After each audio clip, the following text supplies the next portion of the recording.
My name is Chad Hoover. My name is Brandon Overstreet. My name is Russell Dillon. My name is Alfonso Jack. My name is Lisa Bennett. I'm Jack Snore. Cody Prather here. My name is Matt Ball. My name is Josh Carter. My name is James Bush. My name is Luke Stocking. My name is Jeff Jones. Brian Volpe. My name is Jeff Hodge. My name is Kevin Franklin. My name is Jamie Clancy. My name is Lonnie Ellaby. My name is Randy Howell, and you're listening to the Faith and Fishing Podcast.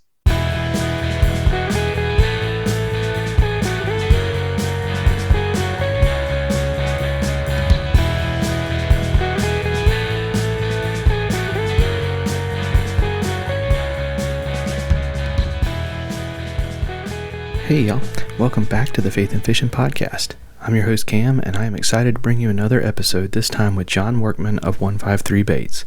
I don't have a lot of extra news this time, so we're going to jump straight in to learn from my mistake.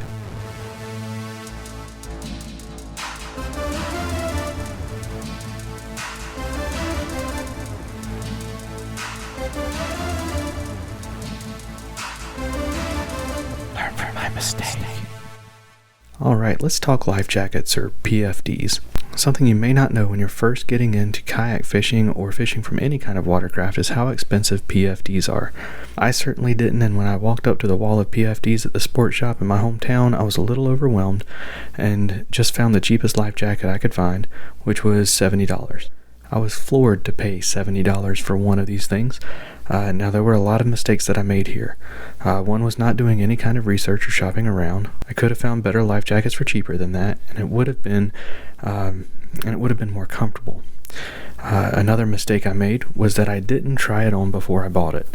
If I had, I would have known how uncomfortable it was before I bought it, and I would not have purchased it. So anyways, I buy this thing, and I don't even remember the brand now, but it was stiff, bulky, and it had the full back. The first time I tried to wear it, the kayak seat pushed the back up, and the shoulder straps went up and over my ears, and the bottom of the armholes dug into my armpits. So since North Carolina's law is that it has to be on the boat but not on your person, which is a stupid law, by the way. It should be a requirement to be wearing it. So what I did was I strapped it to the front of the kayak, of course where I could never reach it in 100 years, and paddled without it. After a few months of this, I upgraded my kayak and decided to get a comfortable PFD so I could wear it. Since all of the podcasters and influencers I followed were preaching to wear it all the time, so hard, and I got one with the mesh on the bottom so that it's comfortable with kayak seats. It was called the Onyx Move Vent, and it was awesome.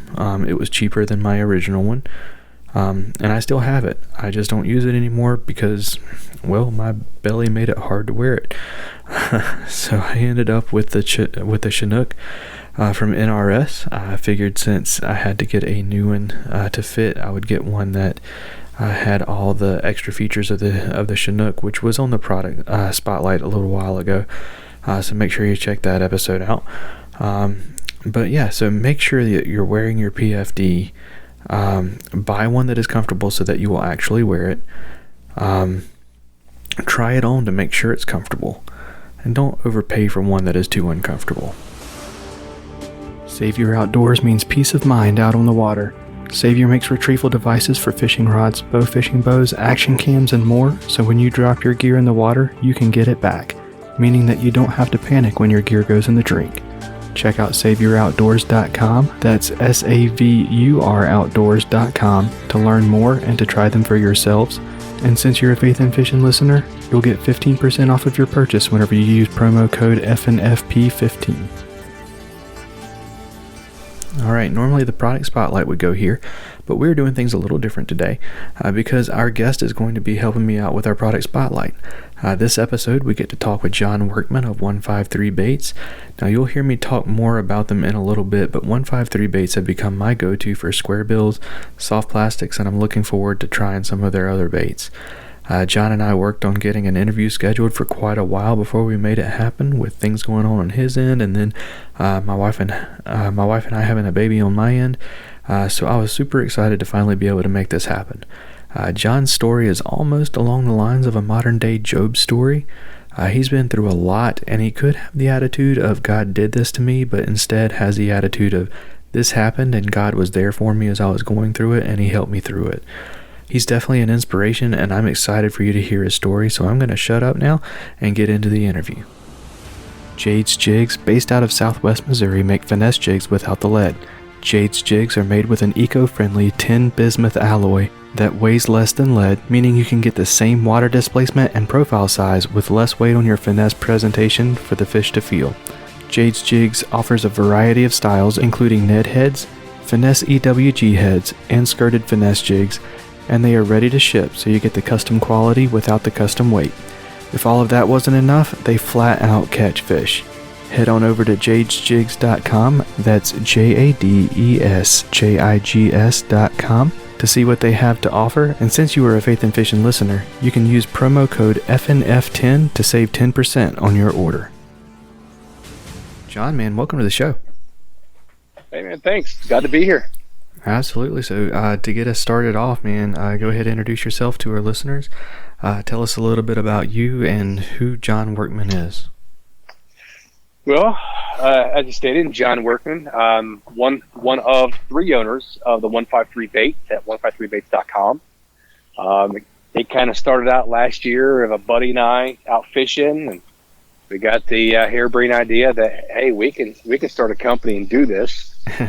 And so we just started researching, found some manufacturers, started white labeling, and then this past November, December, started getting into painting crankbaits, and just got into that and started moving along from there. Then got jigs and chatters and just trying to expand horizon. The other two business partners we have is Kent Keller, which is the original business owner, my buddy, that we started with. And the other one is Matt Souders. He just joined us, I think, this month as a partner. He brings wealth of knowledge and of retail and also the fishing side of it. So 153 Baits is, I believe, we're going to go places. We're looking at start making our own, getting some centrifugal force plastic makers and some lead stuff, and just try to expand what we can do. Who am I? Well, I'm a father of three. My oldest is going into high school this year. My youngest is going into first grade.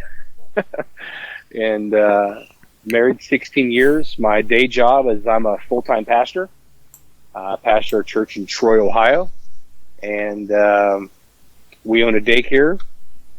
We have the bait company. And then my wife had the harebrained idea to start a food truck. So she has her inspection tomorrow to get approved for a wood fire pizza truck.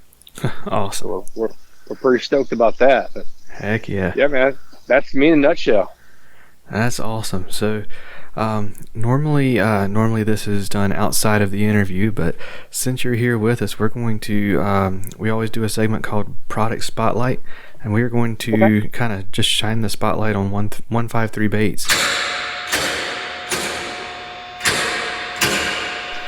Fantastic. So kind of, you've already given us the background a little bit. Kind of give us an overview of what it is that y'all offer. So we do everything from soft plastic baits all the way to hard baits. So our soft plastics, your standard Cinco, we call them donkey tails. We have 10-inch ribbon. We call pigtails. We have Ned sticks. We've got some fat heads, which is like a paddle tail, and we have another that's kind of like a Kytex that we call the PTs. And I'm trying to remember off the top of my head some of the other ones. Oh, we have yo bugs. They're kind of like a crawdad type creature bait that are fantastic. And if you're on Dale Hollow, you throw the pumpkin seed red flake, the smallies will destroy it. So that's really been a heavy hitter there. Got an Okeechobee, black and white, yo bug. They hammer those. And then we got into the hard baits, started painting those. We get them shipped in. Things are getting a little tougher to get with everything going on in the world. And we started getting into swim baits. Currently right now we have a bluegill, and it's starting to get some traction. And I have a couple sitting on my bench right now that I'm getting ready to paint. for some trout, some rainbow trout, some smallmouth and largemouth bass swim baits, and a few others that you'll have to wait and see for those. Those are kind of a top secret, if you will. Nice. But getting some jigs, some football heads, chatterbaits. Chatterbaits is one of my favorite things to throw. I love chatterbaits. And so I've explored about every color imagined when it comes to chatterbait. And I started dabbling a little bit into spinnerbaits and buzzbaits. Sweet. So there's some areas that we're playing with. But yeah, I mean, if we had to spotlight one, man, I'd probably go with a half-ounce chatter,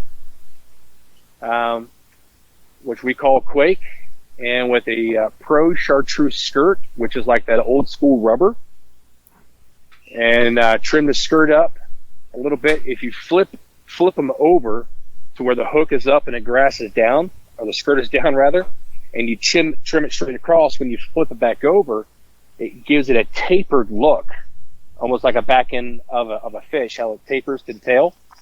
And then you put a paddle tail on there. It's like a fat, juicy fish running through their little tail, and they can't help themselves. That's awesome. So I'll be honest with you, I can't pick just one to kind of give my opinion on. I've got a few of y'all's baits that I use rather religiously. I'm just starting to get into Ned rigging, so I've got the Ned sticks. Yeah. And man, I have got to tell you, I love those things, because there are a few things I like less than trying to put a TRD on a hook. Yeah. Yeah. And those things work great. And another thing is I can dip the tails in dye and not have them dissolve on me, which is also great. Yes. So loving that. The Yo bugs are also awesome. I love those on a Tokyo rig. The let's see, the fat heads have kind of become my go-to trailer for most swim jigs. And let's see, I think if I had to pick a favorite of everything, it would have to be your square bills. And specifically, you're gonna laugh at me, but that Christmas tree square bill. Yeah. I need another one because I lost mine, but Well, not good. We'll have to get one to you though. yeah, man. I went fishing with my dad and absolutely hammered him on that thing. So in the morning it was raining, and just was caught 5 or 6 of them on it. And later in the afternoon we found out why, and it was because there were hundreds, if not thousands, of little white perch in the lake. Interesting. And it was right about the same size as that crankbait was the size of those little white perch, and so that had to have been what they were snacking on. But bro, you hit that window perfect. yeah. But yeah, see, I fish a lot of really muddy water, so I like a loud rattle in my square bills, and square bills are probably the thing I throw most, and your rattles are phenomenal. Thank you. We've been through a couple of them just to get that one. When we first started painting them, we ordered a couple different from a couple of different manufacturers, and we came up with that one. Is actually Matt is the one who's like, you got to do that one. That's the loudest one I've ever heard. That's awesome. So, I like to ask this question whenever I've got like the owner or someone from the company on. If there is a particular like weakness to your baits, what would you think it would be? A weakness to our baits. Well, it might be a little arrogant and slightly braggadocious, but I think our weakness is people don't know who we are. Hey, absolutely. I mean, I hate to be that guy, that owner, but our stuff is solid. It really is. We had for instance, we had a situation where we had a bad batch of 1.5 square bills come in. We didn't catch it right away. We had a customer order 4, 2 of the exact same color, and he says, "Hey man, I'm running this to the river, and first cast, and the bill broke off." I'm like, "Are you serious? Well, send me a picture of it." Sends me a picture of it, and he's on the river fishing, and I'm like, "Dude, I'll go paint you another one. I'm sorry that this has happened to you. I'm not sure what's going on." 5 minutes later, he sends me a picture. The other one broke. He broke all 4 of them.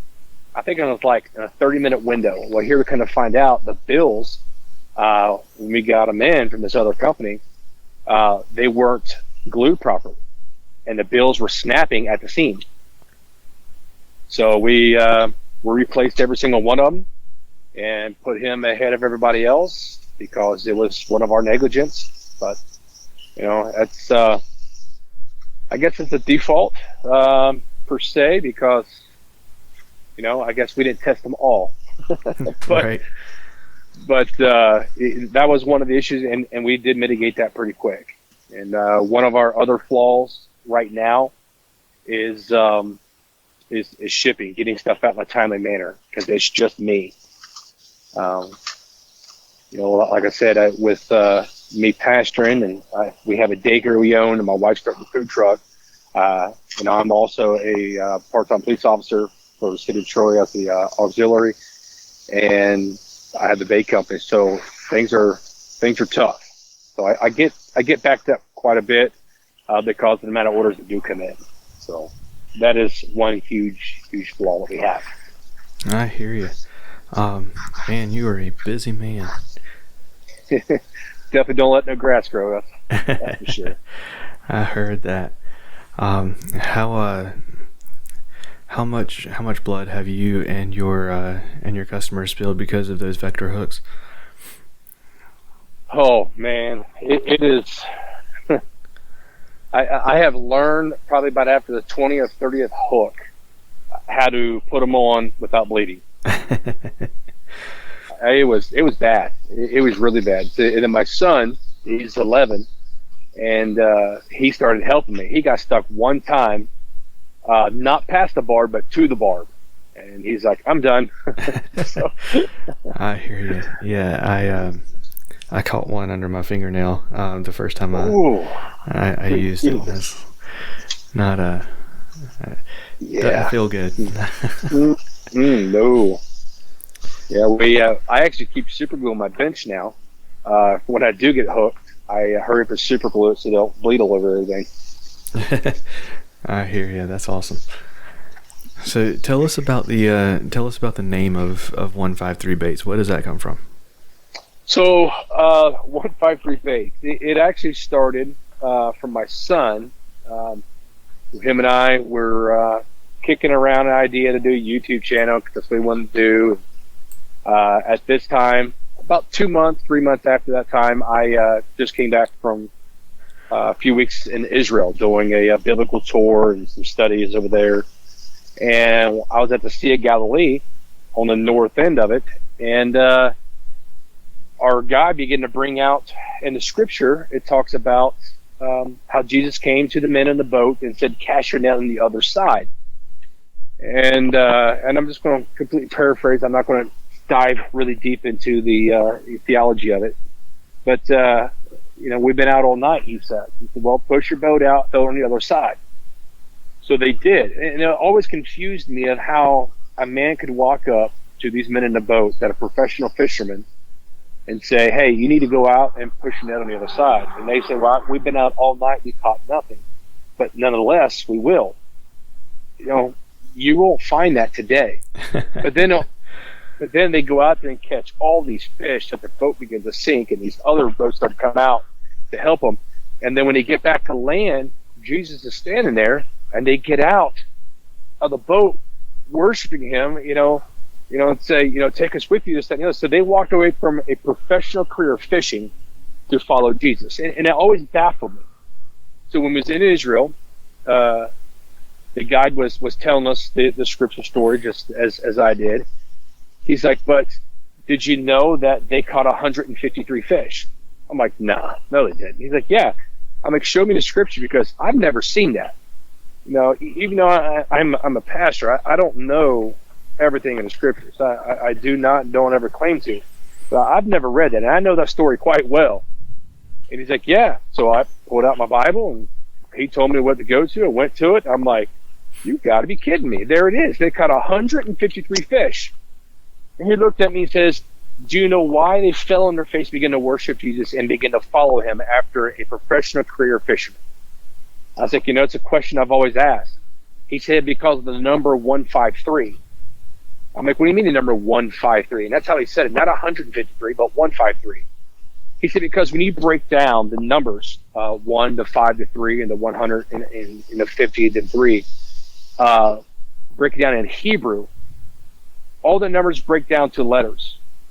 And then when they realized they caught 153 fish, 153 breaks down and translates in Hebrew of I am God.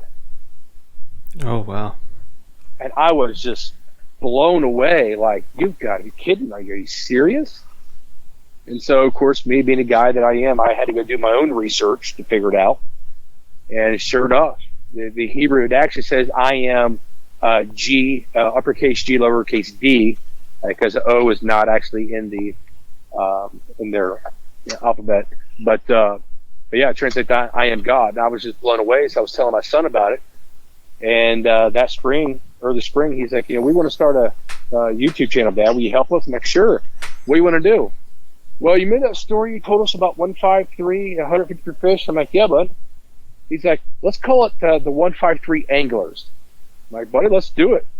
So that's how the 153 started out. We started out as 153 anglers, and then it transitioned into 153 baits. That is awesome. Leave it to Jesus to pick the most complicated way to tell somebody who he is. Yeah. But it is a complex way. But then I think the other side of the coin, I'm thinking to myself, but is it complex if we're actually paying attention? Because they're Greek and Hebrew, and it was normal for them to do that kind of stuff. And then I had this conversation with somebody else one time, and they said pretty much the same thing. And I said, but are we the ones that make our walk with God complex? Do we complicate our own walk? Because using the numbers was normal in Hebrew. He did the very thing that was normal, but yet our daily walk, we make things so complex to where things are no longer normal in our lives. Dang, that's that'll preach. Yeah, it will, man. It will. It absolutely will.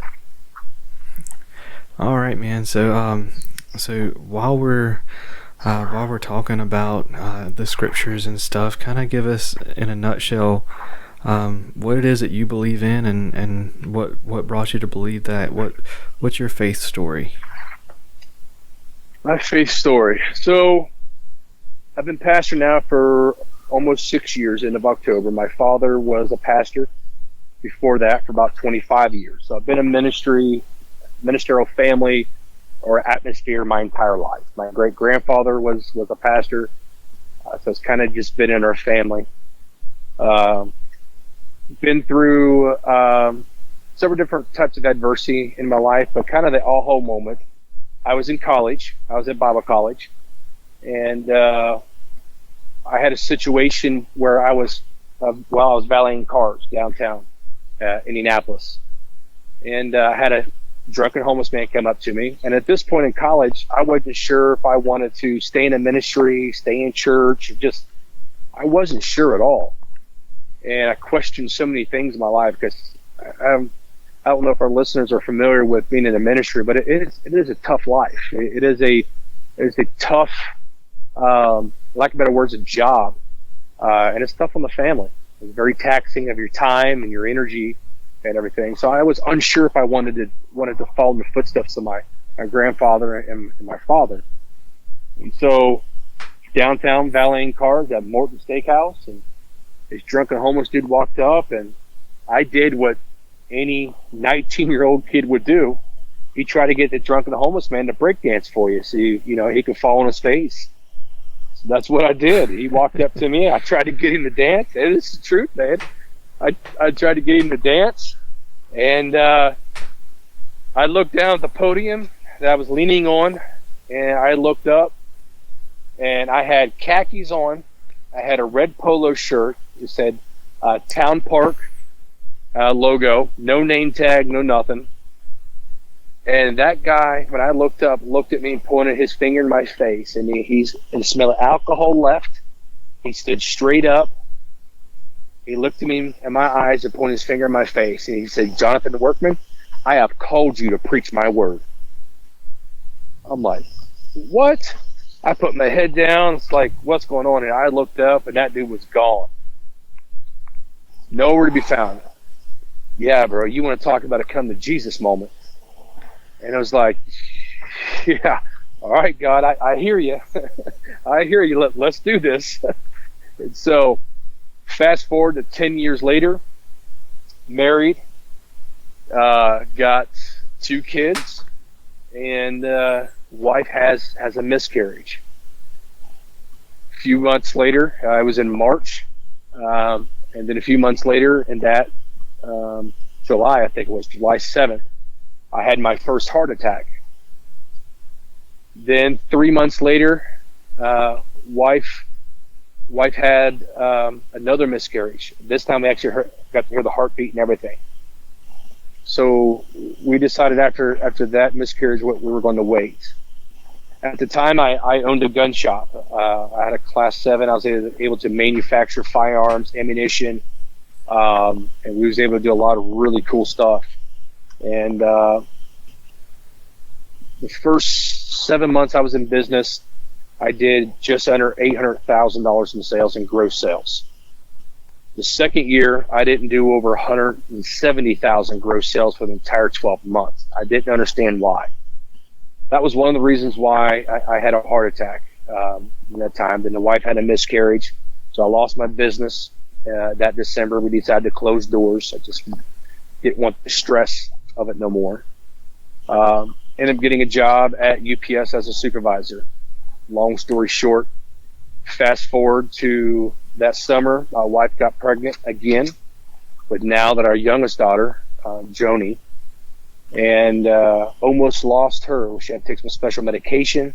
Luckily, I had great insurance. It was $1,200 per day just for her medication, and to help her keep the child. And insurance paid for it, no problem. Then September 11th, on that day, I don't know why that day, but on that day, 2015, I was diagnosed with stage 3 Hodgkin's lymphoma. So I had to go tell my wife, my parents that, hey, I've got cancer and don't know if I'm going to live or die. And so I was just rocked to my core. Next day I got up, and there was a spot on the river I used to always go to just to think. It was kind of like my place. I went there, and I remember very vividly praying for the man that was going to take my place as a husband and as a father. And started treatment at OSU. November 17th, I had my second heart attack. From there, went into the first of the year. My health started depleting. Started going downhill.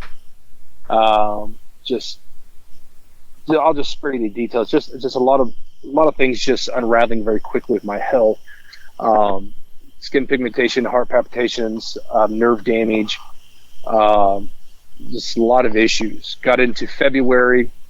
My boy Barrett, we had to put him down. My boxer, he was kind of like my anchor. Got home from treatment. He'd sit in front of me, put his head on my lap, and just sit there and just comfort me all day after my treatment.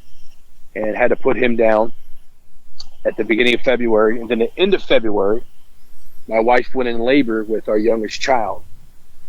and we're there at the hospital. We had to plan it because that Monday I had treatment, and I still had 2 more treatments after that. So that Friday, we told her we have to have the child on that Friday, because once I have treatment, I cannot touch my wife or my newborn child for 5 days after each treatment. So that Friday, she went into labor, and I looked up, and there was 2 different crash teams coming in, and almost lost my wife and my daughter both. And I felt like the Lord spoke to me and says, if you don't pray, you're going to lose your wife and your unborn child. So I began to pray. All the stats came up, blood pressure, heart rates, everything went up. I began to pray, and they were fine. They were great. And had 2 more treatments after that. And every time I had a treatment, I couldn't touch my daughter or my wife for 5 days. I couldn't hover over her. I couldn't go near her, because if I hovered over her and a sweat droplet or saliva or something like that would get on her, she would actually get cancer, and it would ultimately take her out. And so for 5 days after both those last 2 treatments, I couldn't go near her. And then after the treatment, I didn't understand the psychological effects and the actual brain effects, how the brain affects the chemo, and didn't understand how the chemo stopped the brain for producing the proper endorphins to appropriately to deal with things. So I went through a spout of depression. Almost took my life 2 different times during that time. Ended up getting the help that I needed. Got on some medication to help kickstart that back up.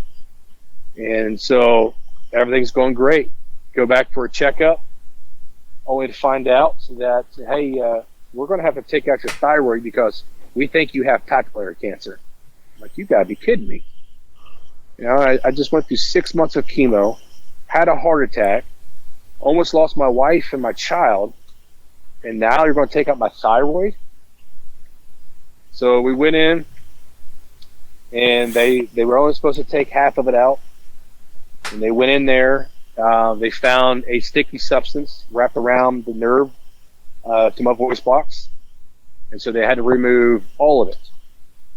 And the doctor came out and talked to my wife and my parents. They said, we had to take it all. And they're like, oh, who's going to be very upset about it? Which I was.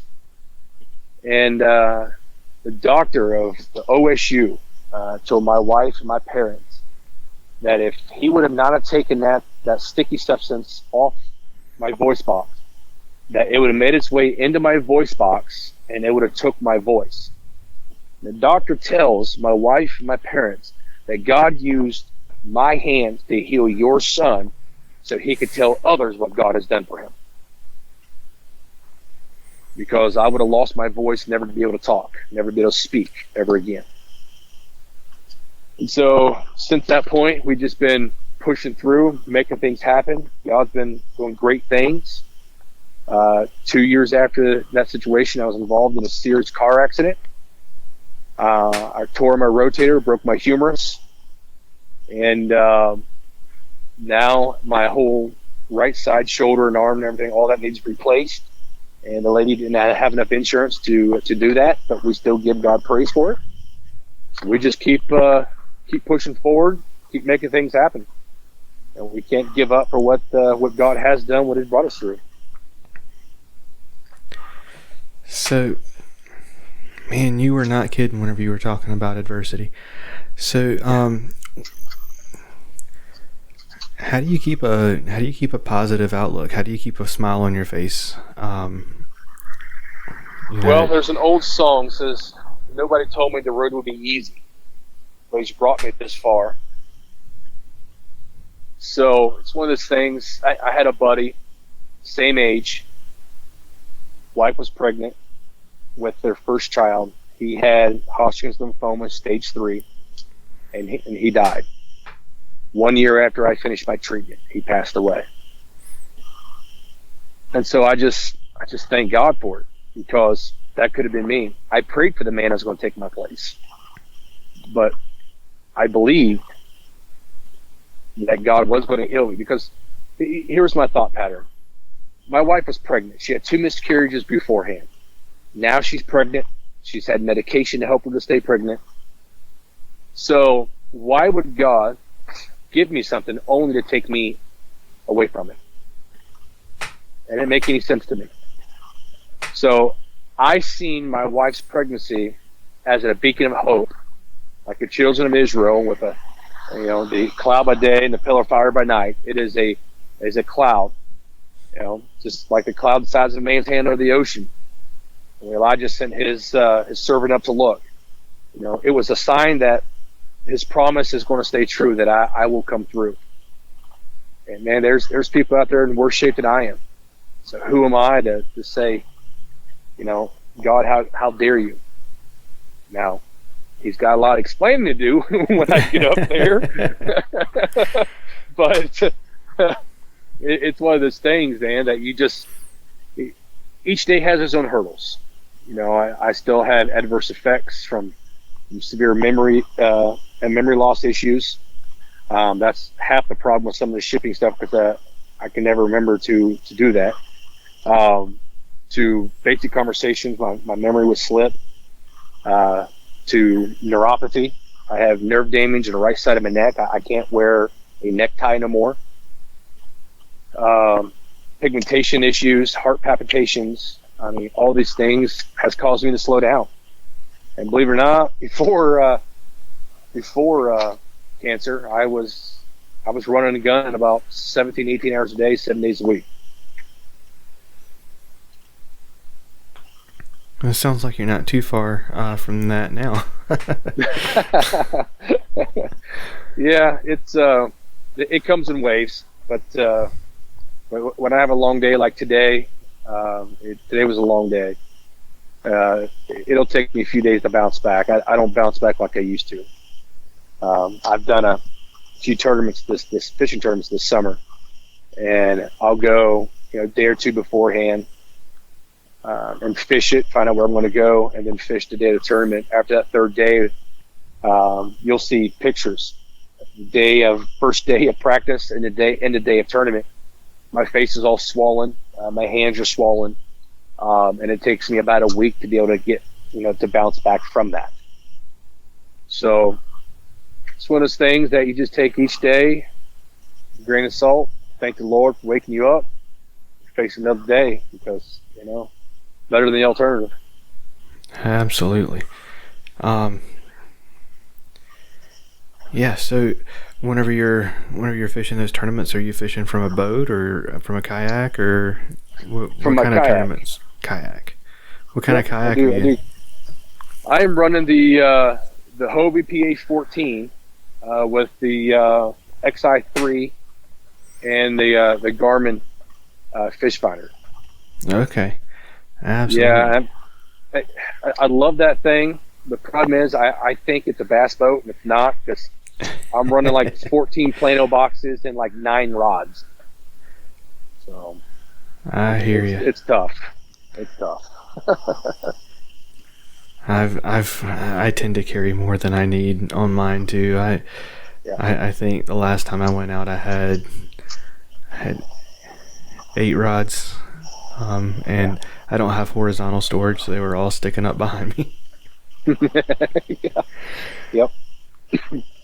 Yeah, I'm very thankful for that horizontal storage, because, man, I'd look like a tree coming across the water. I hear you. So, this next question is always my favorite one to ask, that I get to ask people, but in your case, I know it's going to be a powerful one, because I have a feeling that, given what you've been through, every memory is a special one. But what fishing story or memory means the most to you?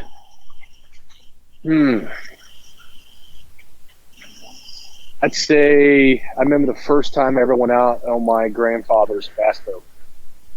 I was 11 years old, and he took me out, just him and I.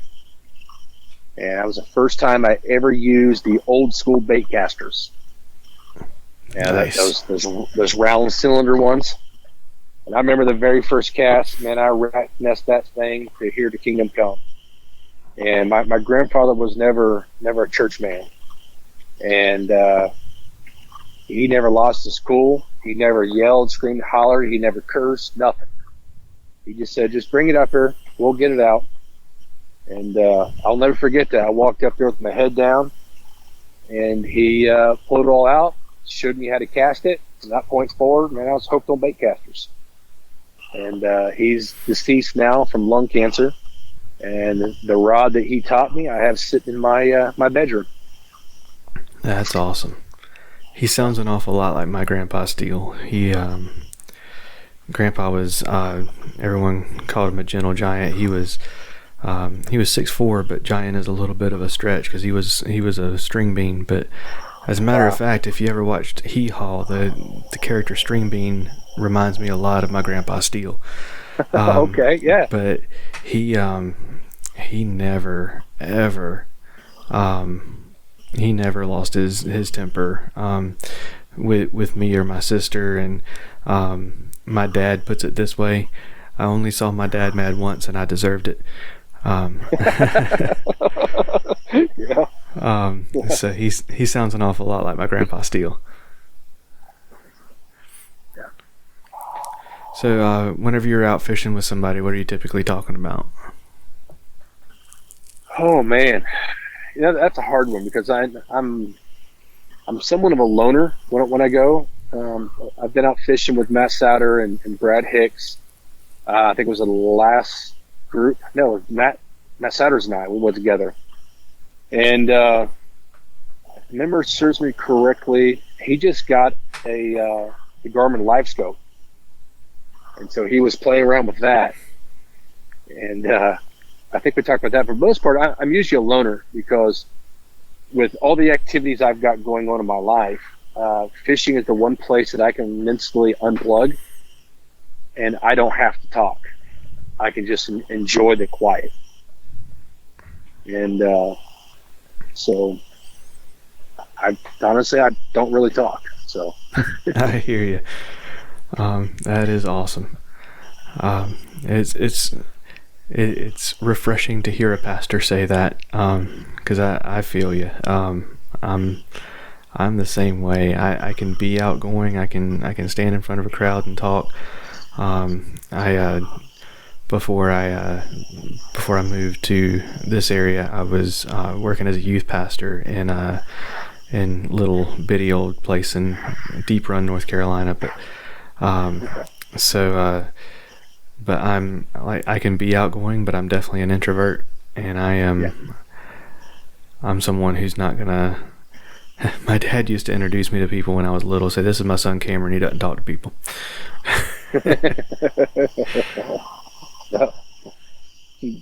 Now look at you running the podcast. Yeah, that's awesome. All right, man. So with all of our guests, we always end the show with a little bit of fun with a segment we call "What's Your Favorite." It's pretty self-explanatory. I'll ask you your favorite in a few different categories. But so to start us off, what's your favorite scripture? Oh, Genesis 1:1.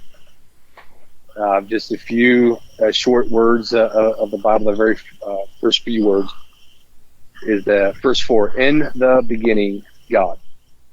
I love it. My favorite one's my go-to when life's falling apart. Just remember, first four words uttered in the Bible was "In the beginning, God." That's awesome. What about a particular story from the Bible? Samson. Nice. Samson's one of mine because as a teenager, I struggled in that avenue of females I shouldn't have been with. And so it's relatable, but it's one of those things that the Lord saved me and allowed me not to fall into that trap. Absolutely. That's awesome. And then if I can have a second one, is when David, and this past couple of years has really become my favorite only because of the experience, is when David killed Goliath.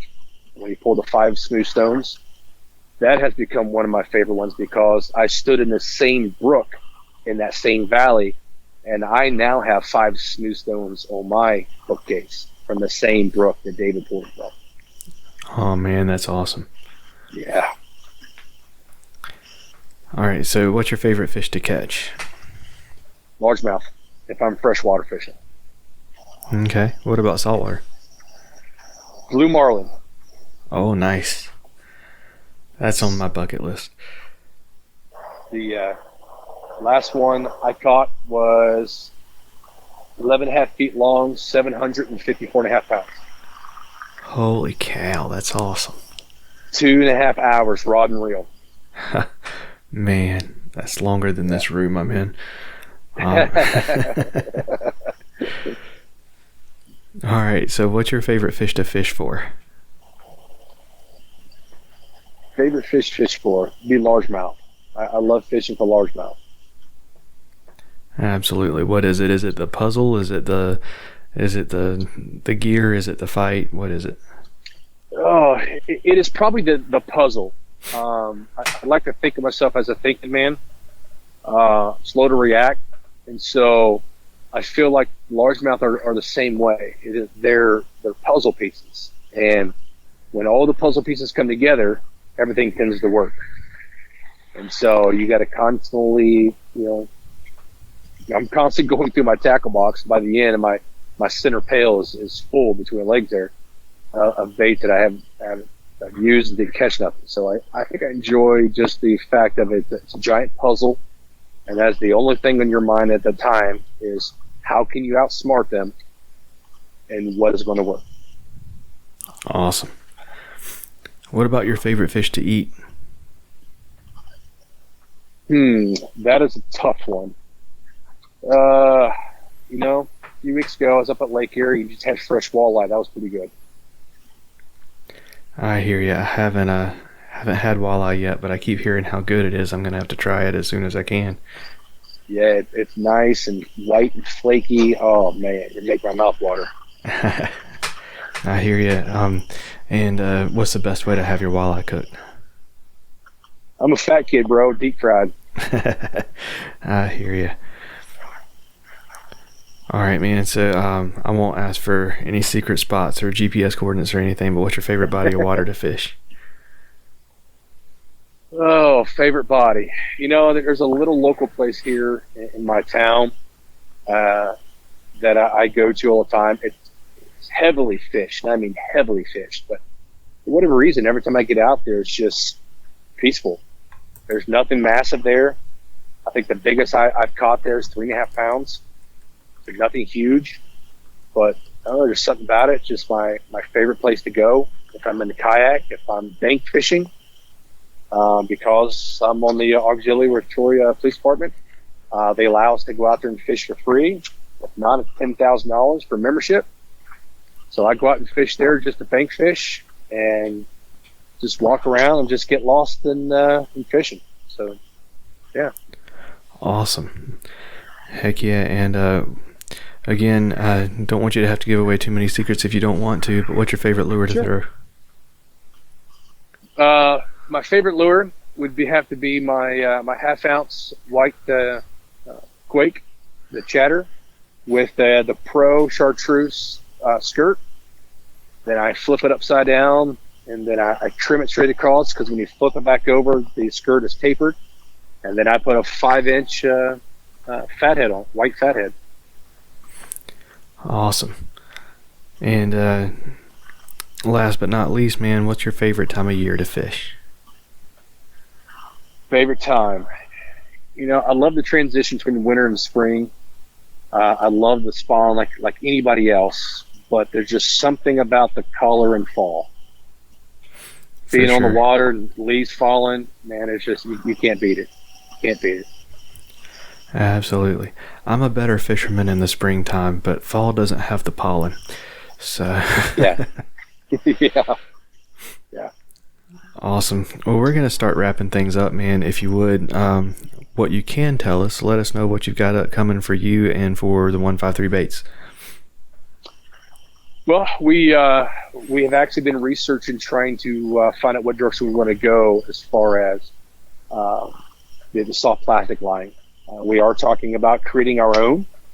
We are looking at some centrifugal force, so we can do soft plastics and also the lead force. So we are looking at that. because currently right now we white label everything, and we have been contacted by a few others, other podcasts that want us to make some special colors. And so we're considering getting into pouring our own. I mean, we have a few right now that we do that are just open pour. That's not on our website that we've been trying to master.